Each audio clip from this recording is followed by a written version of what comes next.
Cigarette খাওয়া এক ভাইকে জিজ্ঞাসা করলাম, ভাই আপনি সিগারেট খান কেন? সেই ভাই মুচকি হেসে বলল, তার সাথে কথা বলার সময় সিগারেট ছোঁয়াই ছিল বারণ। দিন শেষে সেই মানুষটাই আমার সিগারেট খাওয়ার কারণ। ওহে শখের নারী, ছোটবেলায় ভাবতাম ছেলেরা সিগারেট কেন খায়। এখন বড় হয়ে বুঝতে পারলাম আমাদের মতো কিছু বেঈমান নারীর জন্য ছেলেরা তামাক পাতার শহরে ডুবে যায়। পুরুষ নাকি দেহের পাগল। আরে বোন, পুরুষ যদি দেহের পাগল হইতো তাহলে টাকা দিয়ে ওই দেহটারেই কিনতো। কোনো নারীর মায়ে পইরা রাতে কাইন্দা বালিশ ভিজাইতো না।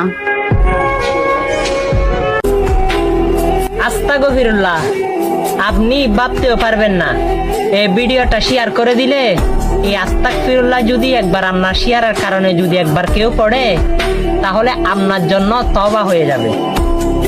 সেও তওবা করবে আর আমার আমলনামায়ও তওবার হিসাব চলে আসবে আল্লাহ রাব্বুল আলামিনের দরবার থেকে। ভিডিওটা শেয়ার করে দিন। আমিন।